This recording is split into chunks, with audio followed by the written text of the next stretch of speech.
Culture does not make people, people make culture. If it is true that the full humanity of women is not our culture, then we can and must make it our culture. We have almost begun to raise daughters more like our sons, but few have the courage to raise our sons more like our daughters. So, with this thought, we are going to start another part of the chapter number 9, that is reproduction. Over here, we are going to discuss about the sex determination of a child and the problems related with the sex. And then we will discuss the remaining portion, that is asexual reproduction methods.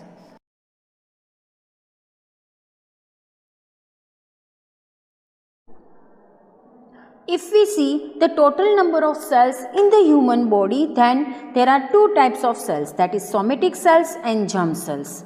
Somatic cells are what? So these are the cells of organs, all the organs except gonads. Gonads के examples क्या है? तो in case of male testes are there and in case of female ovaries are there. तो these two are the gonads. तो gonads को छोड़ के जितने भी सारे ऑर्गन्स है, से for example lungs, stomach, kidney, skin, ये जो सारे सेल्स हैं वो सारे सेल्स को सोमेटिक सेल्स बोला जाता है. वाइल जर्म सेल्स किसको बोला जाता है? तो सेल्स ऑफ गोनेट्स. तो उसके एग्जांपल में क्या आएगा? Testis, cells of testis and cells of ovaries. Before we discuss in detail, first of all we will see the difference between somatic cells and germ cells. So here is the difference. Somatic cells are any cells in a multicellular organisms that are not involved in the production of gametes, while germ cells are the cells that create reproductive cells or gametes, मतलब cells of ovaries and cells of testes. So cells of testes will produce sperms and cells of ovaries will produce ovum. Next is these somatic cells are arranged into different types of tissues in the body of multicellular organism performing a specific function. For example, cells of kidney, cells of lungs and all. While these germ cells produces male and female gametes only. These somatic cells include majority of the body cells in a multicellular organism, जैसे कि मैंने आपको पहले example दिया. While these germ cells are very few in number. These somatic cells perform various body functions like digestion, excretion, respiration and all. While these germ cells produces gametes only, which is participating in the sexual reproduction method. These germ cells generally undergoes mitosis type of cell division. What is mitosis and what is meiosis that we will discuss. But अभी के लिए समझो कि somatic cells में cell का division कैसे होगा? तो माइटोसिस से ही होगा. While germ cells are dividing itself for the production of gametes via the meiosis. And meiosis क्या है? It is a one type of cell division process. These somatic cells are produced by asexual reproduction method. Somatic cells में अगर देखो हमने पहले भी discuss किया था कि अगर हमें कहीं पे भी कट लगता है तो वहाँ पे स्किन सेल्स ऑटोमेटिक ग्रो हो जाते हैं. ठीक है, तो कैसे हुआ? तो जो एग्जिस्टिंग सेल थे उसका डिवीज़न हुआ और नए स्किन सेल्स बने. तो सेम तरीके के स्किन सेल्स बने जिसमें कहीं पे भी गैमेट का इन्वॉल्वमेंट नहीं है, तो वैसी मेथड को एसेक्सुअल मेथड बोला जाता है, जो कि परफॉर्म करते हैं. This asexual method is performed by the somatic cells of our body. While in case of germ cells, this produces gametes in order to participate in the sexual reproduction method. I hope this difference is clear to you. Now we will see the two types of cell division process. Here are the two cell division process, that is mitosis and meiosis. Mitosis में जैसे कि आप देख रहे हो कि उसके अंदर 4 क्रोमोसोम है. ठीक है, 4 क्रोमोसोम है, चारों में से आधा आधा दोनों सेल्स को मिलेगा. डिवीजन का मतलब क्या है? From one cell to cell formation is there. तो यहाँ पे देखो माइटोसिस में कि उसके न्यूक्लियस के अंदर 4 क्रोमोसोम आपको दिखाए हैं, तो चारों के चारों का आधा आधा दोनों सेल को मिलता है. फिर बाद में उसमें से वो क्रोमोसोम का डुप्लीकेशन होगा और जितने मदर सेल के पास क्रोमोसोम थे उतने ही डॉटर सेल के पास भी क्रोमोसोम आ जाएंगे। यहाँ पे देखो मियोसिस में कि 4 क्रोमोसोम थे पहले मदर सेल के पास, फिर उसमें से 2 सेल बने तो 2 इसमें आए, 2 इसमें दूसरे सेल के अंदर गए। ठीक है, फिर अगेन वो 2 सेल्स का डिवीज़न होगा और उसमें से 4 सेल्स बनेंगे। यहाँ पे डायग्राम में लास्ट में थोड़ा क्लियर नहीं दिख रहा है, मगर ट्राई करना समझने की कि जैसे कि पहले सेल में से 2 सेल बने तो उसमें से दोनों का आधा आधा, सेम वे दूसरे सेल में से जो दूसरे 2 सेल बन रहे उसका भी आधा जाएगा। मतलब आप देखो कि पहले वाला पेरेंट सेल के जिसके पास 4 क्रोमोसोम थे, अभी लास्ट के जो 4 डॉटर सेल्स बने वो चारों के पास उससे आधा आधा क्रोमोसोम, उसके पास आधे आधे क्रोमोसोम्स है, मतलब 2-2 क्रोमोसोम्स। तो जितना भी जेनेटिक कंटेंट था उसका आधा हो गया डॉटर सेल के पास। तो ये टाइप के डिवीज़न को बोला जाता है मियोसिस। यहाँ पे डिफरेंस भी दिया है कि माइटोसिस के थ्रू जेनेटिकली आइडेंटिकल सेल्स बनेंगे, जबकि मियोसिस के थ्रू जेनेटिकली यूनिक सेल्स बनेंगे। माइटोसिस से जो भी सेल्स बनते हैं वो है डाइप्लॉइड सेल। डाइप्लॉइड मतलब कि जिसके पास पूरा कंटेंट वैसे का वैसा ही होगा जो अपने मदर सेल के पास था।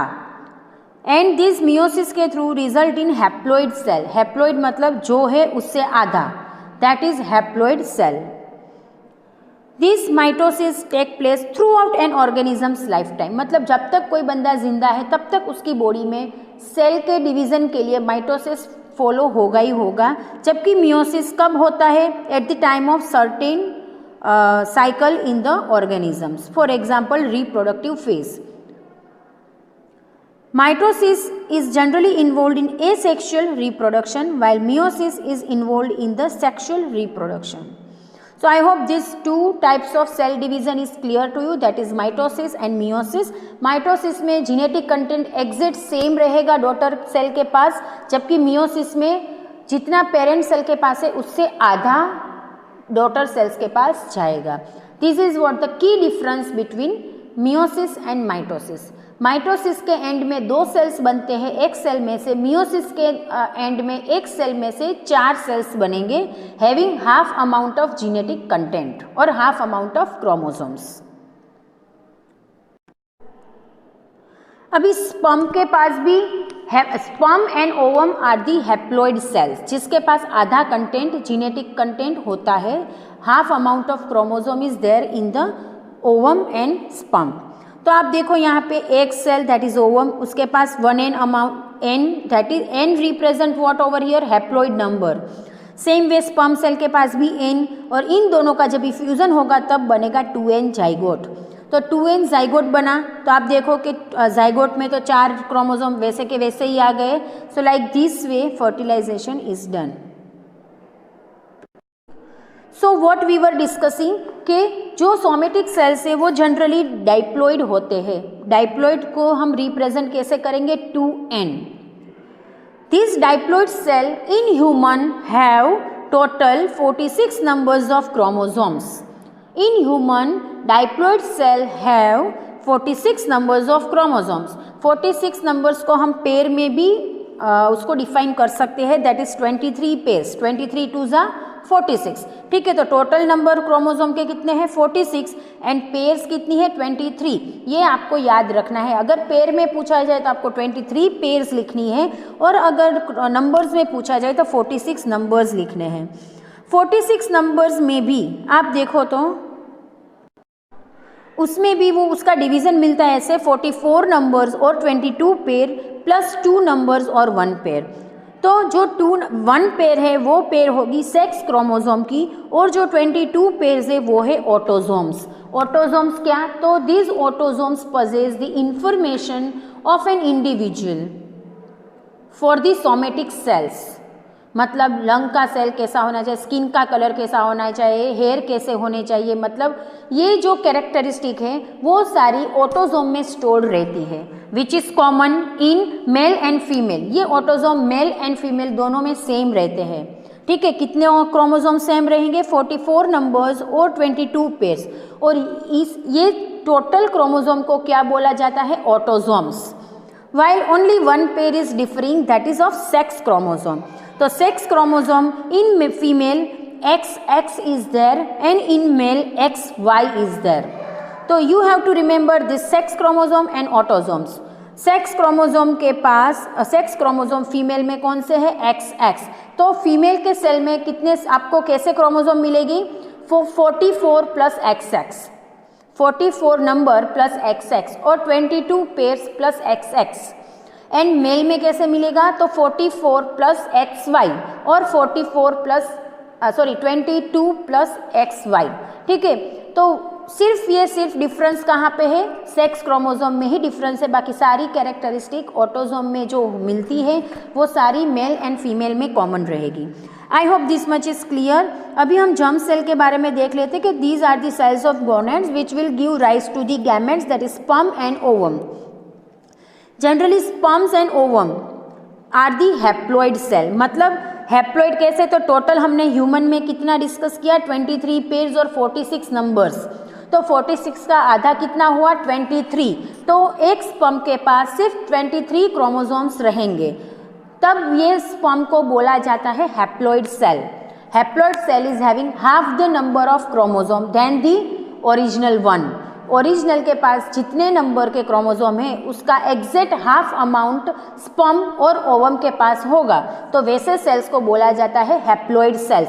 हमारे पूरे बॉडी में हैप्लॉइड सेल्स सिर्फ और सिर्फ ये गैमेट्स है, बाकी सारे के सारे डिप्लॉइड सेल्स होंगे। ओवरिस के, टेस्टिस के या फिर कोई भी हमारे ऑर्गन के डिप्लॉइड ये डाइप्लॉइड सेल ही है, सिर्फ गैमेट्स को छोड़ के। Only gametes are haploid in nature. So this sperms are having 23 numbers of chromosomes and ovum are also having 23 numbers of chromosome. Sperm में अगर देखें तो स्पर्म दो टाइप के प्रोड्यूस होते हैं, that is 22 autosome plus 1 sex chromosome. अभी mail के केस में हमने क्या डिस्कस किया? 2 सेक्स क्रोमोसोम है, that is X and Y। तो ऐसे पैटर्न बनती है दो टाइप के स्पर्म की कि एक टाइप का स्पर्म ऐसा प्रोड्यूस होगा जिसमें 22 प्लस X होगा और दूसरे टाइप का स्पर्म ऐसा होगा जिसमें 22 प्लस Y होगा, ठीक है। समझ में आया? एक टाइप में X सेक्स क्रोमोसोम होगा अलोंग विद द ऑटोसोम और एंड दूसरे टाइप के स्पर्म में Y सेक्स क्रोमोसोम होगा अलोंग विद द ऑटोसोम्स।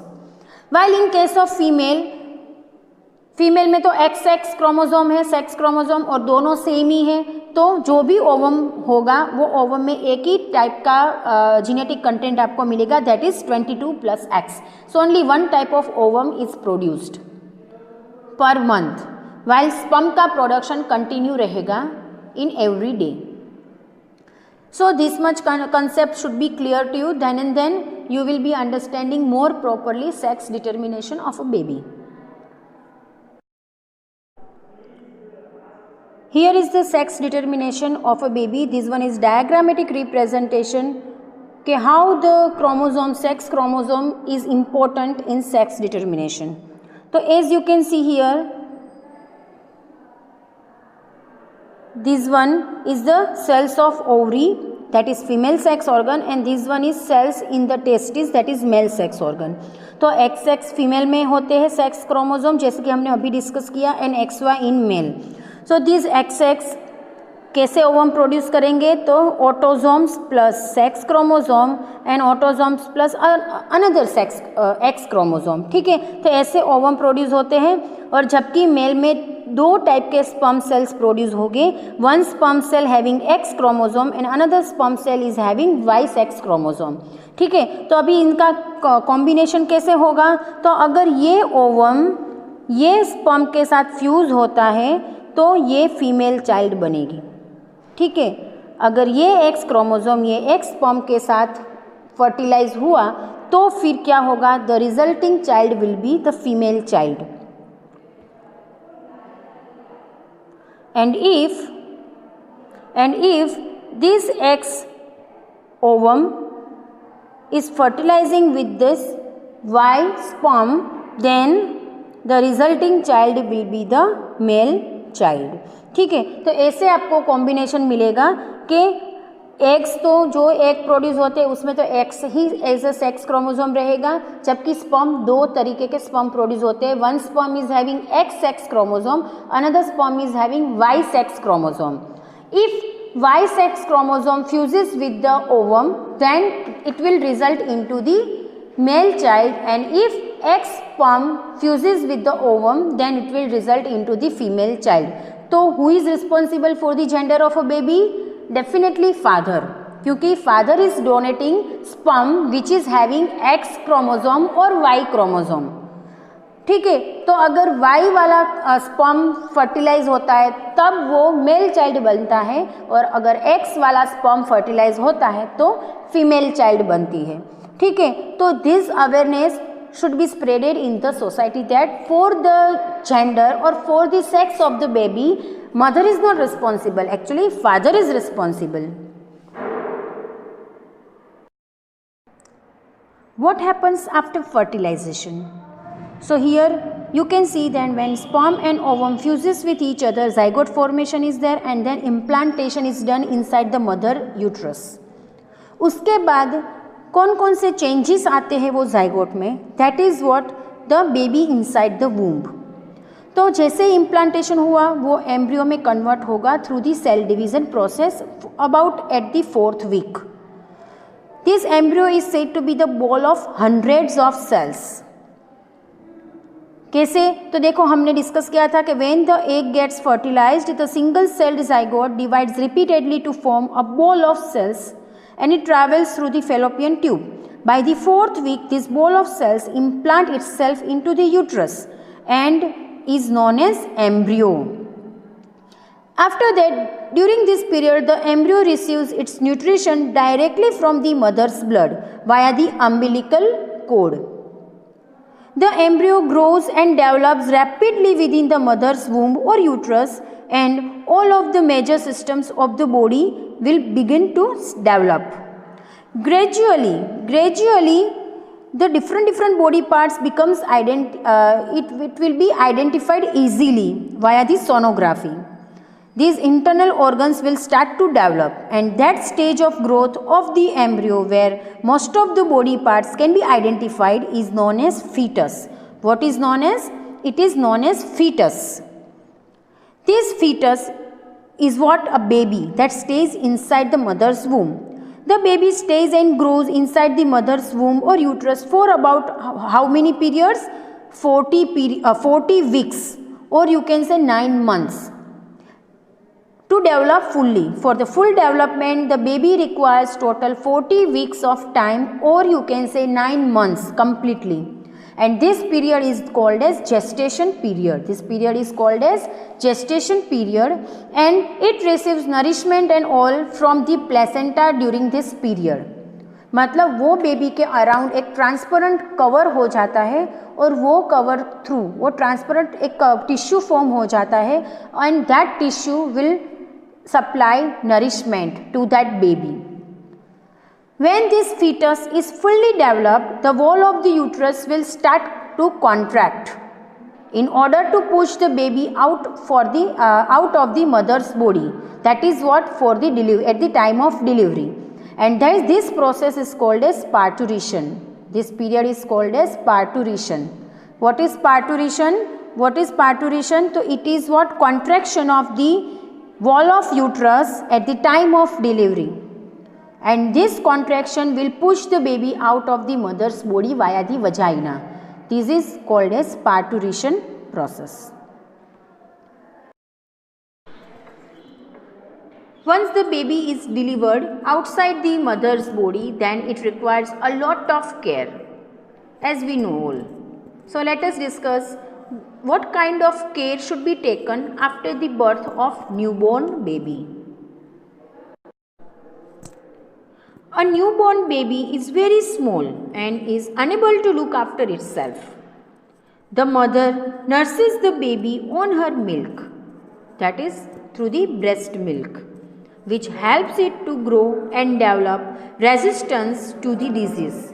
मतलब कि जब वो बेबी इतना जब भी स्मॉल होता है, छोटा होता है, तब वो अपना ख्याल अपने आप से नहीं रख सकता, और उसके सेल्स WBCs भी इतने कैपेबल नहीं होते हैं कि वो उसको रेजिस्टेंस प्रोवाइड कर सके या फिर उसको डिफेंस कर सके, तब जो मदर का मिल्क होता है वो उसको इम्यूनिटी प्रोवाइड करता है। And that is why it is very compulsory that के newborn baby at least a year should be fed with the mother's milk, तब भी वो इम्यूनिटी प्रॉपरली उसको मिलेगी। A newborn baby depends on people around it for all the basic needs and therefore requires a lot of care. A baby also needs to be vaccinated against various diseases right from the birth.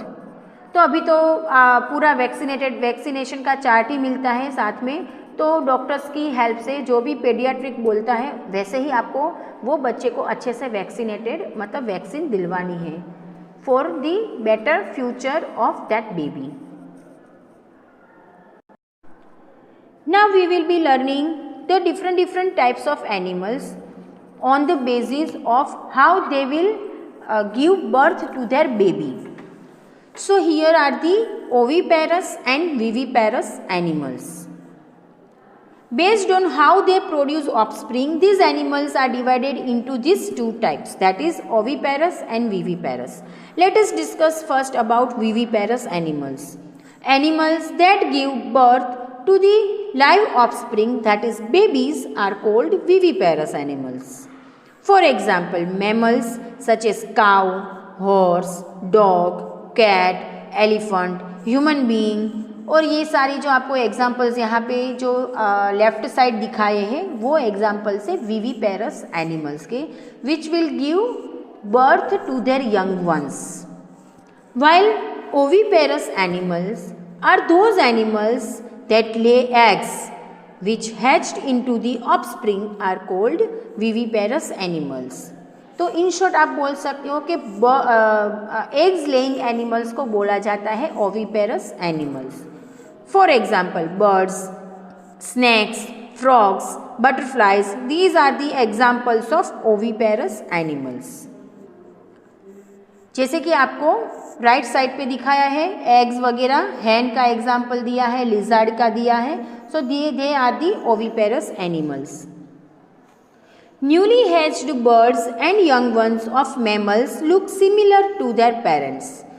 Generally वो parents के जैसे ही दिखते हैं. However, in some animals, for example butterflies and frogs, newly hatched individuals do not resemble the parents and undergoes a series of changes after the birth, and that series of changes is known as metamorphosis, and that we are going to discuss. But before, one fact we need to discuss, that is duck-billed platypus and spiny anteater. Again I am repeating, duck-billed platypus and spiny anteater are the only mammals that are not viviparous. Generally सारे mammals viviparous होते हैं, मतलब कि वो अपने बच्चे को birth देते हैं, जबकि सिर्फ ये दो टाइप के मैमल्स ऐसे हैं, जैसे दो कौन से, duck billed platypus and spiny anteater, जो कि अपने बच्चे को बर्थ नहीं देते हैं. Instead of that they are laying eggs. Instead of giving birth they are laying eggs. तो ऐसा आपको 1 मार्क में पूछा जा सकता है.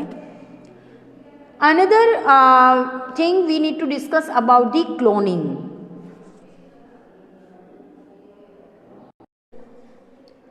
So, cloning is a technique through which multiple copies of a single gene, chromosome or whole organism can be produced, which will be the 100% identical copy of their parent. Perhaps the most famous example of cloning is Dolly the sheep. Dolly sheep है वो उसका example है cloning का, which was cloned at Roslin Institute, Scotland.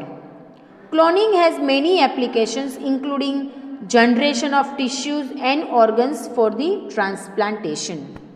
तो ये आपको cloning याद रखना है. क्लोनिंग क्या है? तो एग्जैक्ट डिट्टो कॉपी पेरेंट्स की बनाना, दैट इज द क्लोनिंग. ठीक है, वो मेथड अभी हमें स्टडी नहीं करनी है, मगर आपको एटलीस्ट याद रखना है कि वो क्लोनिंग कैसे होता है। उसमें क्या होता है कि जो मदर का एक सेल है उसमें से न्यूक्लियस को निकाल दिया जाता है और उसके अंदर वो न्यूक्लियस रखा जाता है जिसकी आपको कैरेक्टरिस्टिक चाहिए। फिर वो आप मदर का कोई भी सोमेटिक सेल ले लो, उसके सोमेटिक सेल का न्यूक्लियस उसके अंदर एंटर कर दो, और एल्स अगर आपको फादर की कंप्लीट रिजेम्बलेंस चाहिए, फादर की कॉपी चाहिए, तो उसमें फादर का कोई भी सोमेटिक सेल लेके उसका न्यूक्लियस निकाल के मदर के ओवम में अंदर आपको रखना है। That is done with the help of technology only. हम अपने आप से मैन्युअली नहीं कर सकते हैं। और फिर वो एग को इम्प्लांट करना है मदर के यूट्रस में। फिर जो वो बेबी डेवलप वगैरह नॉर्मली जैसे होता है वैसे ही डेवलप होगा। जब भी उसका बर्थ होगा और उसमें जो भी कैरेक्टरिस्टिक होगी वो एग्जैक्टली सेम मिलेंगे जिसका न्यूक्लियस आपने मदर के ओवम में रखा है। फिर वो मदर का अपने न्यूक्लियस लिया या फिर फादर का न्यूक्लियस लिया, मतलब कैरेक्टरिस्टिक वही मिलेगी जिसका न्यूक्लियस हमने लिया है क्लोनिंग के लिए। So this is what the cloning procedure. Now we will see the metamorphosis process. What that metamorphosis we are learning through the example of frog, but it is also found in butterflies. Metamorphosis में कैसे होता है fertilisation, हमने discuss किया था। Frog और butterflies में कैसे होता है फर्टिलाइजेशन, उसमें एक्सटर्नल टाइप का फर्टिलाइजेशन होता है। So external fertilisation occurs in frog. Generally external fertilisation जिसमें होता है उसमें जो भी एग्स प्रोड्यूस होते हैं वो बहुत सारी कॉपीज़ में प्रोड्यूस होते हैं। हमने वो डिफरेंस में लर्न किया था। So a female frog lays millions of eggs, जिसको बोला जाता है स्पॉन। स्पॉन क्या है, तो group of eggs which are generally connected with each other. क्यों कनेक्टेड रहते हैं, क्योंकि वो अपने आप को बचा सके। अगर स्कैटर्ड हुए तो वो मरने के चांसेस ज़्यादा रह जाते हैं एग्स के, एंड दैट इज़ वाई उसका क्लस्टर फॉर्म होके रहता है एंड उसको बोला जाता है स्पॉन।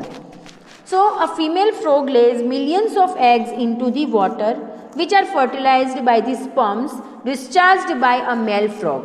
तो मेल फ्रॉग स्पर्म डिस्चार्ज करता है मगर वो भी वाटर में ही करता है। तो जब भी मेल स्पर्म एंड फीमेल के ये एग्स एक दूसरे के कांटेक्ट में आएंगे, it gets fertilised. These occurs into main 3 stages. तो पहले एग होता है, फिर फर्टिलाइजेशन वगैरह होगा, तो फिर उसमें से लार्वा बनेगा और जनरली लार्वा को टेडपोल बोला जाता है। और फिर वो टेडपोल में ग्रोथ होगा। कैसे, तो कि लेग्स ग्रोथ होना स्टार्ट होगा, टेल ग्रो होना स्टार्ट होगा। ठीक है, तो once the growth is maximum it becomes adult. The egg develops into a larva that is called as tadpole, which is very different from an adult frog. आप देख सकते हो यहाँ पे दिख रहा है how it is differently looking from this adult. दोनों में वास्ट डिफरेंस दिख रहा है। ऐसे ही चेंजेस आपको देखने को मिलेंगे, मतलब वो लार्वा आपको बिल्कुल एडल्ट जैसा नहीं दिखेगा, मगर through the series of changes it becoming adult.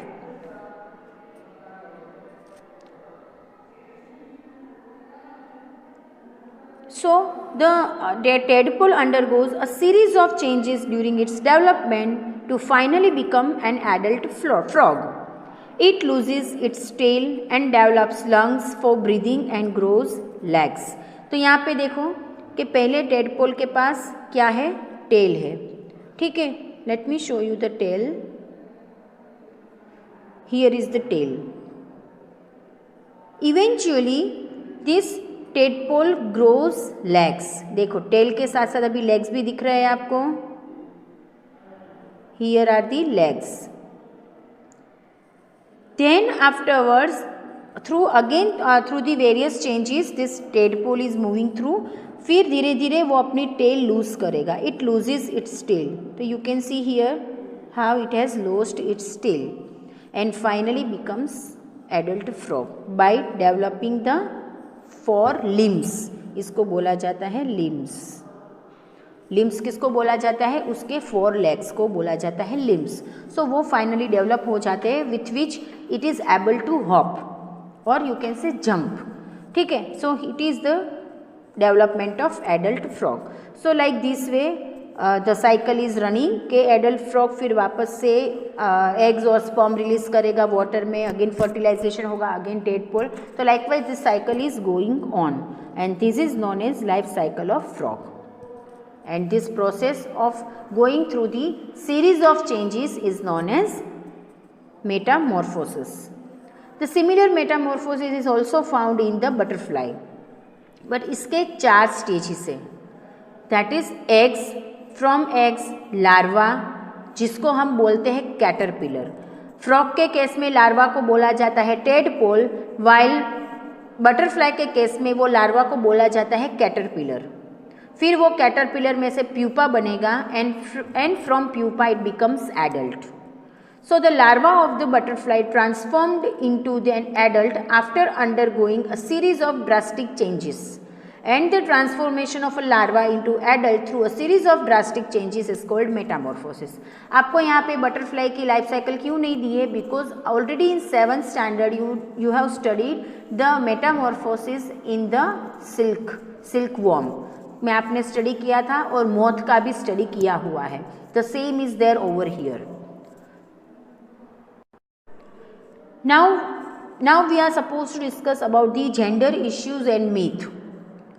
तो जनरली जैसे कि हम सबको पता है कि सोसाइटी कौन सा चाइल्ड प्रीफर करती है, male child only. So even today there is strong preference for male children rather than female children.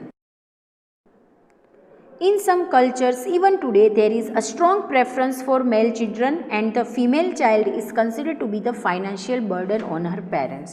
मतलब पेरेंट्स को ऐसा लगता है कि लड़की है तो उसकी शादी करवाना, उसका खर्चा उठाना, शादी के बाद के खर्चे उठाने वगैरह वगैरह। Girls are often deprived of access to the basic health and education and are forced into early marriage and motherhood. Techniques such as ultrasonography are often misused to determine the sex of the unborn child.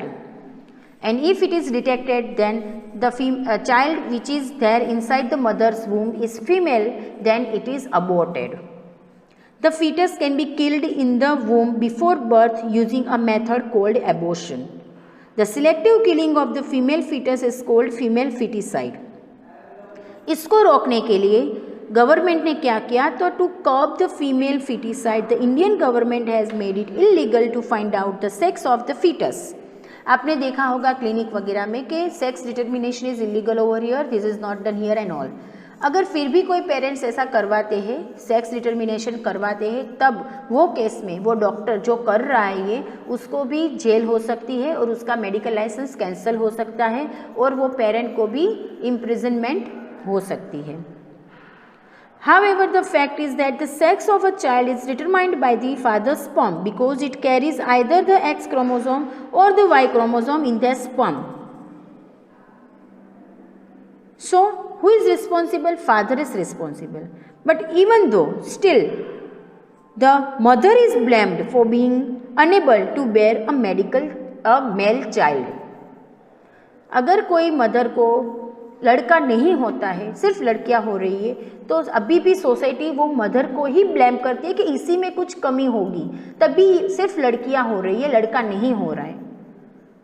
क्यों society नहीं समझती है कि actually father is responsible, not mother is responsible. हर एक चीज़ में mother को ब्लेम करना, एक लेडी को ब्लेम करना, हर एक चीज़ में, दैट इज़ नॉट करेक्ट। फिर सिंपल सा कोई काम है या फिर ये यंग वंस प्रोड्यूस करने की बात है, सारी की सारी चीज़ों में सिर्फ और सिर्फ एक लेडी को टॉर्चर किया जाता है ये सोसाइटी में। तो ये नहीं होना चाहिए। Why every time a mother और a lady is suffering, that should not be done. So being a good citizen we should spread the awareness that के फॉर हैविंग गर्ल चाइल्ड और boy child, mother is not responsible, male is responsible, because these males are giving sperm which contain X chromosome or Y chromosome. तो अगर Y fertilise होता है तब male child बनता है, और अगर एक्स फर्टिलाइज होता है तो वो फीमेल चाइल्ड बनती है। उसमें मदर कहाँ पे आई? तो ये सोसाइटी को हमें सिखाना है, और शुरुआत हम अपने घर से करेंगे। So that is to be done by us. So this is our role to spread awareness. Many other similar gender myths continue to be prevalent. कैसे? शाम के 7 बज गए, लड़कियों को बाहर नहीं निकलना चाहिए, लड़के निकल सकते हैं, ऐसे कपड़े पहनने चाहिए लड़कियों को, ऐसे कपड़े नहीं पहनने चाहिए, अगर बाहर निकलेगी तो सारे लड़के घूर के देखेंगे। ये क्या है? कभी किसी ने लड़के को सिखाया कि लड़कियों को कैसे देखना चाहिए? बीइंग पेरेंट हमें ये अपने बेटे को सिखाना है कि लड़कियों की इज्जत करनी है तुझे, instead of teaching our female child that कि तुझे ऐसे नहीं, तुझे नज़र झुका के ही चलना है, तू किसी के साथ बोलेगी नहीं, तू लड़के के साथ नहीं बोलेगी, तू थोड़ा डिस्टेंस मेंटेन कर। क्यों भाई, क्यों सारी चीज़ें लड़कियों को सिखानी है? हमें लड़कों को भी तो कुछ सिखाओ कि फीमेल के साथ कैसे बातें करनी है, उसका रिस्पेक्ट हमें उसको रिस्पेक्ट कैसे देना है, वगैरह वगैरह। और शुरुआत घर से करो कि अपनी बहन के साथ अच्छे से बात करें, अपनी मम्मी के साथ अच्छे से बात करें। अपनी मम्मी के साथ ऊंचे टोन में बात नहीं कर सकता, घर के काम भी सिखाओ अपने बेटे को, क्योंकि फ्यूचर में जब भी उसकी शादी होगी तो अपनी वो वाइफ को हेल्प कर सकता है। तो हेल्प करना, ये सब कुछ, रिस्पेक्ट करना, हेल्प करना, ये सब कुछ हमें बेटे को भी सिखाना है। जितना हम लड़कियों को सिखाते हैं ना, उतना बेटे को भी सिखाओ, जिसकी वजह से ये सारी प्रॉब्लम सोसाइटी से कम्प्लीटली हट जाएगी। फिर कभी भी कोई लड़की रोती हुई अपने मायके नहीं आएगी। तो this thing we should do. We should start with ourselves. So this is what about the problem of society, कि सोसाइटी समझना नहीं चाहती है। Okay, leave it. Now next हमें डिस्कस करना है अबाउट दी एडोलसेंट प्रेगनेंसी। अगर कोई टीनेजर लड़की अपनी वो एडोलसेंस पीरियड में या फिर अंडर 19 में ही प्रेग्नेंट हो जाती है तो कौन कौन से प्रॉब्लम्स क्रिएट होंगे? So each year about 16 million children are born to the girls in the 15 to 19 years of age group. तब होती क्या है प्रॉब्लम कि अभी गर्ल वो पूरी मैच्योर नहीं है, मतलब mentally she is not ready. Physically तो नहीं है मगर मेंटली भी नहीं है। Though it has gained, that girl has gained the ability for the reproduction, it doesn't mean कि that girl is ready for the pregnancy. बहुत सारे इश्यूज होंगे, सोसाइटी के साथ तो होगा ही होगा। फिर वो लड़की को कोई एक्सेप्ट नहीं करेगा, लड़के को तो कोई नहीं देखेगा, क्योंकि कोई नहीं समझता है कि अगर वो लड़की ने प्रेगनेंसी कैरी की है तो उसके पीछे कोई लड़के का भी हाथ होगा, लड़का भी इन्वॉल्व होगा, मगर nobody is going to blame that boy. Only society will blame that girl कि तूने ही कुछ किया है। ठीक है, तो एक तो वो साइकोलॉजिकली तो प्रिपेयर नहीं ही है, मगर मेंटली भी नहीं होगी और फिजिकली भी नहीं होगी। Since girls are not physically and mentally prepared for the motherhood at that time during this early age, adolescent pregnancy is dangerous to both the mother and the child. Besides posing health problem, early marriages and motherhood also restrict the educational opportunity for girls. और इन सब की वजह से जो girls को education मिलना चाहिए वो नहीं मिलता है, और उसके बाद उसके लिए जो अपॉर्चुनिटीज़ उसका वेट कर रही है वो अपॉर्चुनिटीज़ भी हम पूरी की पूरी उसके लिए बंद हो जाती हैं, ये सारी प्रॉब्लम्स की वजह से. So being adolescent, being teenager, I just want to give you one advice that कि जो भी आपके रिलेशन है वो हेल्दी रिलेशन होने चाहिए, अच्छे से रिलेशन होने चाहिए, क्योंकि ये एज में आप समझ नहीं सकते हो। हाँ, अट्रैक्शन होगा आपको ऑपोजिट जेंडर थ्रू, मगर वो सिर्फ अट्रैक्शन है, और जो कि आपको कंट्रोल में आपके रखना है।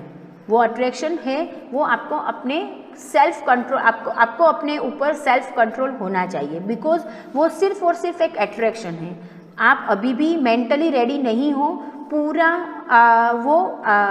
जिम्मेदारी उठाने के लिए। आफ्टर 20 ईयर्स, जब जितने भी आप मैच्योर हो गए, एक बार आप एडल्ट बन गए, फिर आपको समझ में आएगा कि what our responsibility, what is a correct relationship, और फिर बाद में अपनी रिलेशनशिप किसी के साथ स्टार्ट करना। मगर तब तक प्लीज़ जो भी ये चेंजेस है उसको पॉजिटिवली लो। अपने गर्ल्स या फिर बॉयज़ जो भी फ्रेंड्स हैं उसके साथ एक हेल्दी रिलेशन मेंटेन करना सीखना।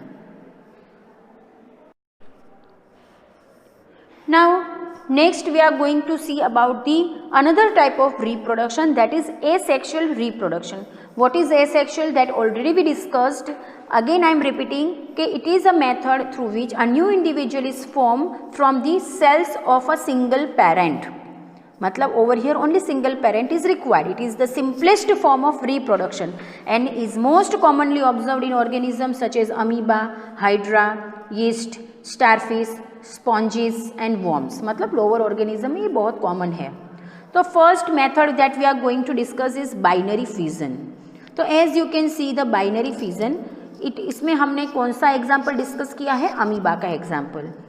दिस बाइनरी फिजन मतलब टूटना, इनटू हाफ। फिजन मतलब एक चीज टूट के दो बन जाना, दैट इज फिजन, टूटना, ब्रेक डाउन। एंड बाइनरी मतलब दो में। फिजन मतलब टूटना, मगर कितने में टूट रहे? दो बन रहे, तो मतलब बाइनरी। तो बाइनरी फिजन मतलब कि this is the method through which one cell is dividing into two cells. एक सेल टूट के दो सेल्स बनता है, that is what the binary fission. It is most commonly observed in amoeba. तो binary fission is the simplest type of asexual reproduction in which a single cell divides to form two daughter cells. Example is amoeba. So as you can see the steps. The first step is what? Parent amoeba is there. जैसे कि आप देख रहे हो यहाँ पे, it is a parent amoeba जिसके अंदर ये न्यूक्लियस है और ये पूरा उसका सेल है, ठीक है। फिर क्या होगा? तो वो सेल पेरेंट अमीबा का जो न्यूक्लियस है, न्यूक्लियस दो में डिवाइड होना स्टार्ट हो जाएगा और साथ साथ में ये जो सूडोपोडिया है अमीबा के, वो सूडोपोडिया भी ग्रो होना स्टार्ट हो जाएंगे। मीनवाइल ये न्यूक्लियस देखो, आपने देखा कि दो में डिवाइड हो रहा है, साथ साथ में यहाँ पे ग्रूव्स फॉर्म हो रहे हैं और यहाँ से ऐसे टुकड़ों में डिवाइड हो जाएगा वो cell. And likewise nucleus gets divided into two and then this two will dividing from each other and becomes two daughter. These are the two daughter cells, ठीक है। तो ऐसे दो डॉटर सेल्स बनेंगे। तो फर्स्ट स्टेप क्या है कि nucleus divides into two. Second step is the body divides into two parts, each part receiving a nucleus. And third step is two daughter amoeba are formed. So this is what the binary fission. Another type is budding. It is a budding. Budding is the form of asexual reproduction in which a new organism grows out from a part of the parent body and eventually separates to form a new individual. For example, Hydra. तो यहाँ पे animal के बारे में हम discuss कर रहे हैं, इसलिए हाइड्रा के बारे में डिस्कस किया। आपने सेम चीज़ 7th स्टैंडर्ड में पढ़ी थी, budding process in east. Same process है, सिर्फ ऑर्गेनिज्म अलग है। तो जैसे कि ईस्ट में आपने देखा था कि ऑर्गेनिज्म की बॉडी में से एक आउटग्रोथ बनता है एंड उसको बर्ड बोला जाता है। तो here is the bud of amoeba. तो tiny bump appears on the parent hydra, फिर वो अपनी साइज इंक्रीज करेगा, डेवलप होगी वो बर्ड। तो parent hydra develops the bird, फिर वो धीरे धीरे वो बर्ड ग्रो होती है और फाइनली जब भी वो इनफ उसका ग्रोथ हो जाता है तब वो अपने मदर से डिटेच्ड हो जाती है और बिहेव करती है एज एन इंडिविजुअल। तो here bud breaks off to become independent hydra. So here is what development of baby hydra through the budding process. So at the end you will get baby hydra along with its mother hydra as it is. So this is what the budding process. आपको text book में कौन से steps दिए हैं? तो parent hydra है, वहाँ से एक बल्ज फॉर्म होगा, तो that bulge known as bud is formed. Then second step is the bud grows to form a baby hydra and third is the baby hydra separates to form a parent. फिर ये baby hydra again adult बनेगा and now again it is capable of producing new baby hydra. तो likewise this cycle goes on. So this is what the two types of asexual reproduction method. I hope you understood the whole content of the chapter. Here chapter is getting over. हमने ये chapter में क्या discuss किया? Types of reproduction, that is asexual and sexual. Asexual में हमने discuss किया binary fission and budding के बारे में. सेक्सुअल रिप्रोडक्शन में हमने पहले तो डिस्कस किया था male gamete and female gamete के बारे में. फिर उसका फर्टिलाइजेशन कैसे होता है, मतलब सेक्सुअल रिप्रोडक्शन कैसे होता है वो हमने डिस्कस किया. वो डिस्कस हो करने के बाद हमने डिस्कस किया female reproductive system and male reproductive system and how fertilisation is taking place. And then we discussed how the fetus is developing inside the mother's womb. We also discussed fertilization and its type. Then we discussed what type of animals are there on the basis of the birth giving capacity, that is oviparous and viviparous. And then we discussed about the sex determination also, how the sex is determined of the baby, that is done with the help of male sex chromosome. And then we discussed certain issues related with the gender and then adolescent pregnancy. Please ये chapter वगैरह अच्छे से read करना text book में से और video अच्छे से देखना, तो आपको अच्छे से समझ में आ जाएगा.